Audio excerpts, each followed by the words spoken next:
Shalom, this is Levi Shore. Welcome back to Swing Good Torah. So we're constantly being bombarded by these terms of winner and loser. There's winners and losers out there. But it's interesting because the Torah never ever describes anyone as a winner or a loser. So where is that whole philosophy? Where is that idea coming from? And what's the Torah's view? Why does the Torah have a completely different view? So we're in this amazing time right now. We just went from the heights of Chanukah. We went to this amazing supernatural revelation of Hashem in the world, the miracle of the candles burning in the Beis Hamikdash in the temple. Went to this supernatural eighth day, which is above nature, above the Teva. And then we've just fallen all the way to the 10th of Tevet, to the last day of these 3 days of darkness. So how did it happen? how did it happen that we went from spiritual greatness and this last revealed miracle of Chanukah to these 3 days of darkness? So the darkness is the philosophy of the winners and the losers. The philosophy of the winners and the losers, the competition, this is the Greco-Roman philosophy. This is what the Hashmonaim, the Maccabees, fought against on Chanukah. So when we embrace the Torah and the mitzvahs, we go beyond this world into something supernatural. And we get drawn into the physical world, into this Greco-Roman philosophy. That's when we head into these 3 days of darkness. So we can see some clues, which is interesting. So when we look at the beginning of the Hashmonaim, the beginning of the Maccabees, we see that Mattisyahu was the son of the Kohen Gadol of Yochanan, the Kohen Gadol. And they were descendants of Aaron, who was the brother of Moshe, the brother of Moses. And all of Aaron's descendants, they became the Kohanim. And the Kohanim are the ones that worked in the Beis Hamikdash in the temples. And Bezrat Hashem, one day, they'll work in the third temple when it's rebuilt. So Mattisyahu had 5 sons. And so you see at the beginning, when they led the revolt against Antiochus, the Greek king, and they fought this great war of Chanukah, we see the name of the Hashmonaim, and their names were Shimon and Yochanan and Yehuda and Elazar and Yonasan. And then when these Maccabees took over and they were victorious, when they were fighting for Hashem and the Torah and the mitzvahs, we see this miraculous miracle of Hanukkah on the 8th day. But then what happens is the Maccabees, we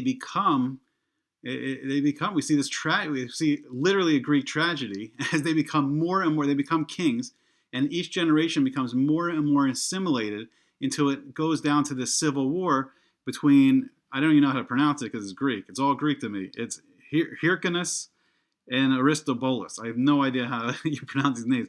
But we see that these are the descendants of the Maccabees. This is the Hashmonaim. And there's a battle for the kingship now, and this is the last generation. It starts this civil war, and then it turns kingship over to Herod the Great, who was a convert from Edom. So he was a descendant of Esav, and Esav's other descendants are going to found Rome. And we see this transition then from the control of the Hashmonaim over to Herod, and then eventually over to the Romans themselves.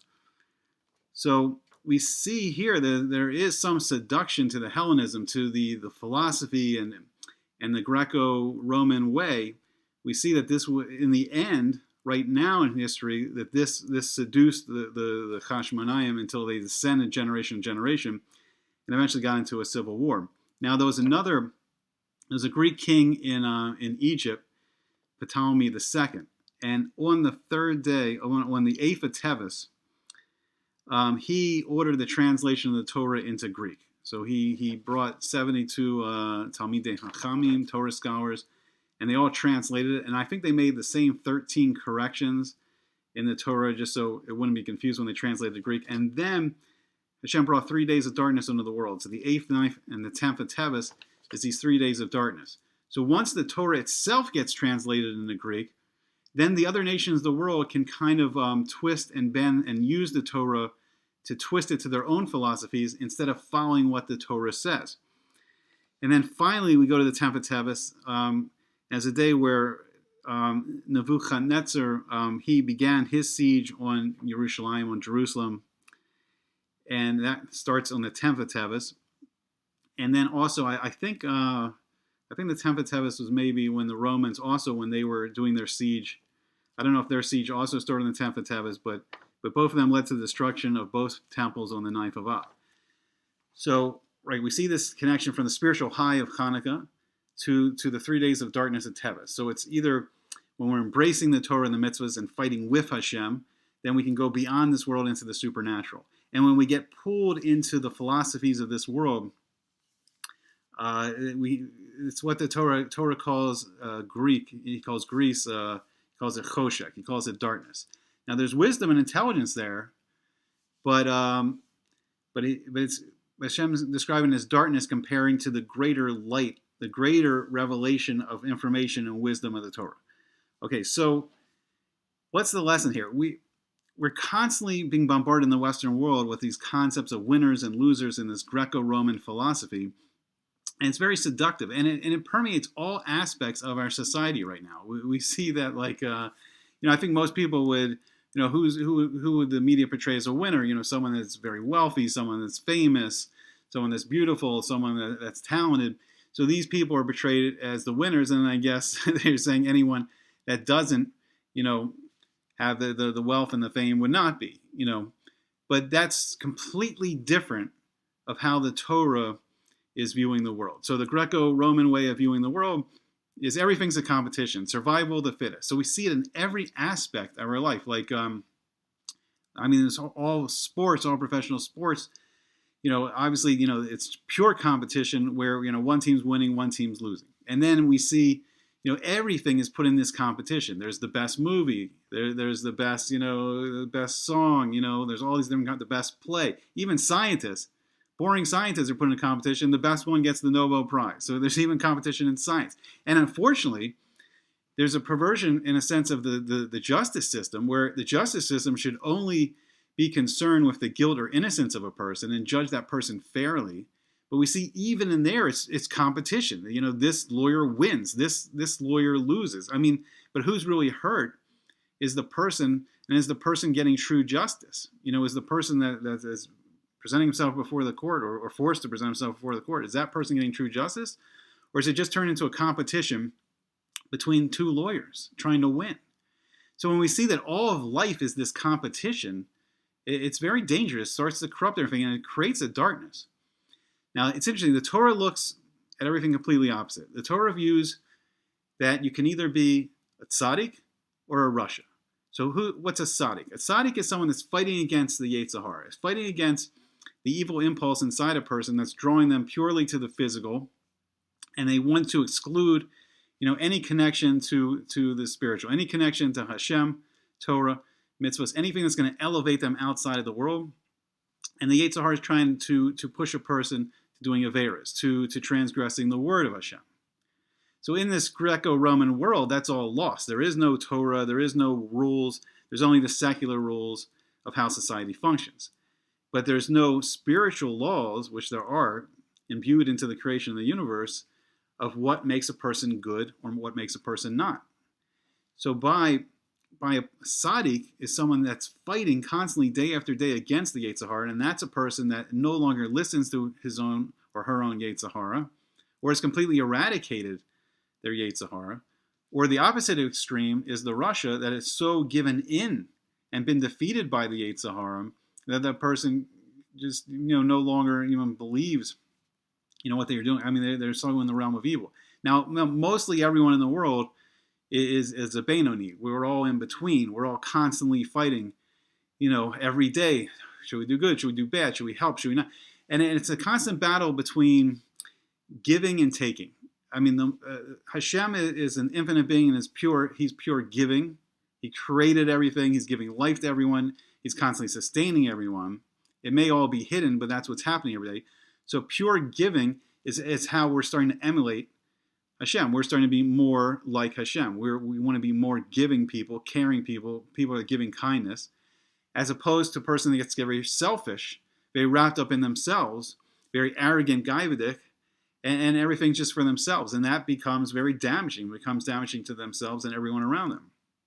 And when nations follow these paths, it's very damaging to themselves and the world. Now, the other thing is Shlomo HaMelech, King Solomon, in Mishlei and Proverbs, he views it as a person can be a chacham or a kasil. He can be a wise man or a fool. So it's interesting because in the West, there's also this concept of intellect, of intelligence, and intelligence is often mistaken for wisdom. Intelligence is just a tool, and no one's born inherently with supreme intelligence or lack of intelligence. It's like anything else. If a person develops themselves physically, they become much stronger and they can get much better. Now, some people may have been given gifts more in the physical realms, and some people were given gifts more in the intellectual realms. But life is not always about just doing what's easy for you. I mean, I think most of us, we just drift, and whatever is easy, whatever our talents lie, we go in that direction. That's fine. But we don't have to be just boxed into that. And the thing with intelligence can be developed just as much as, the physical body can be, just by using it more, just by, acquiring. And the intelligence is not the full aspect of a person. It's how much wisdom a person acquires with that intelligence. So a person can be fooled. A person can be fooled in complete darkness. A person can be a PhD from Harvard or Yale and have studied every great academic treatise and philosophies and all these amazing things. And none of those things could be true, because these are all just invented by man and they don't have to be empirically true. Whereas the Torah is giving us a view from the infinite being that's created everything. And that's our one source of knowledge where we know it's true. It's emes. It's just perfect emes. You don't have to believe me? Look into it. If you don't believe me about the truth of the Torah, look into the Torah. But the Torah is our one source that's unbiased. And we live in this very biased world. We live in this world of winners and losers. But we're not living in a world where we're judging people by the qualities of, how many times do you see in the media they're judging person by how good is this person? How kind is this person? Oh, this person's successful. This person's rich. This person's beautiful. But how beautiful is that person's neshama? How beautiful is that person's soul? How beautiful is that person's actions? So we have a choice. What kind of world do we want to live in? And this is the battle that has been going on for 2,000 years now. And this is the big battle that begun with the Hashmonaim and Hanukkah. But this is the battle that, honestly, we've been losing for 2,000 years, because even the Hashmonaim themselves descended into this Greco-Roman, philosophy. Now, it's and this is the Golus Edom. This is the exile of Edom that we're in. Now, it's very seductive. And there is a lot of wisdom there. There is a lot of wisdom in the science that's created all these, marvels of technology. And it can be helpful to people. But the true wisdom, the wisdom of the Torah, teaches us how to harness ourselves, how to make ourselves into better people. And for making ourselves into better people, we can make this world into a better place. Okay, so, and one last interesting thing. It's interesting, the word for victory in the Torah is netzach. So when the Hashmonaim had this victory over the Greek army, it was netzach. And netzach also means eternity. So a true victory is tapping into something eternal, tapping into something infinite, the infinite quality of Hashem, and true goodness. And the purpose of good and evil is only for good to defeat evil, not for evil to rule. So let's make this world a better place. And I don't know, then I guess we'll all win, by life in Olam Haba, in a better world, and being better people. All right, hope you enjoyed it. Hope to see you back again soon on Sweet and Good Torah.